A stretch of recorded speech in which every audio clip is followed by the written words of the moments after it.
রনি ভাই,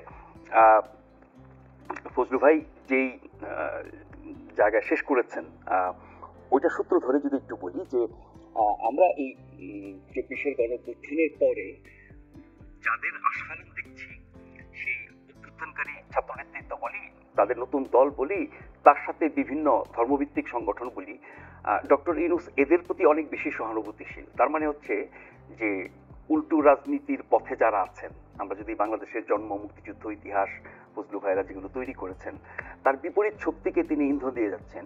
এর তাৎপর্য আমি 1 মিনিটে কথা বলি, আমার ডায়াসটা ফজলু ভাইকে দেবো, কারণ প্রথম পার্টে বেশি কথা বলেছি।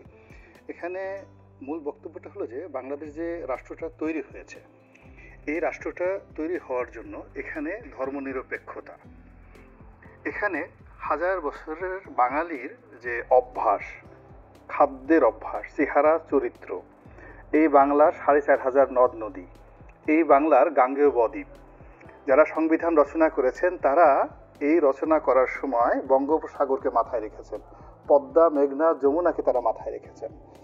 এবং এই পদ্মা, মেঘনার, যমুনার যে বালুচরে যে পশু পাখি আছে, 9 মাসের মুক্তিযুদ্ধের ইতিহাসের সঙ্গে 1000 বছরের বাঙালির ইতিহাস জড়িত। আপনি 23 দিন 24 দিনে রাজপথের আন্দোলন দিয়ে এই টোটাল জিনিসটা রিসেট করে দিবেন, এটা আপনার কাছে মনে হবে জাস্ট একটা পারমাণবিক বোমা আপনি ফাটিয়ে দিয়েছেন। এবং সেই পারমাণবিক বোমার কবলে পড়ে আমরা এখনো যদি আমাদের হুঁশ না হয় যে মৃত্যু সমাগত।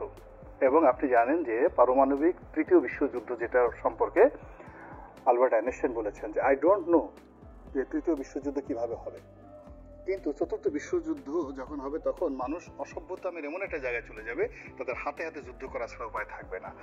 আমরা এখন এই সময়টাতে যে ফান্ডামেন্টালিজম, উগ্রবাদ, বাংলাদেশের 1000 বছরের ইতিহাসে কখনো উগ্রবাদ ছিল না।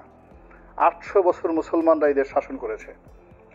সম্রাট আওরঙ্গজেব যখন দিল্লির সিংহাসনে, তখন 35 লাখ ছিল তার সৈন্যবাহিনীতে। এখন বাংলাদেশ, ভারত, পাকিস্তান মিলিয়েও 35 লাখ সৈন্যবাহিনী ছিল না।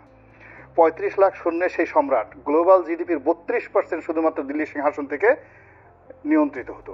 তাকে বলা হতো জিন্দা ওলি, তাকে বলা হতো জিন্দা পীর।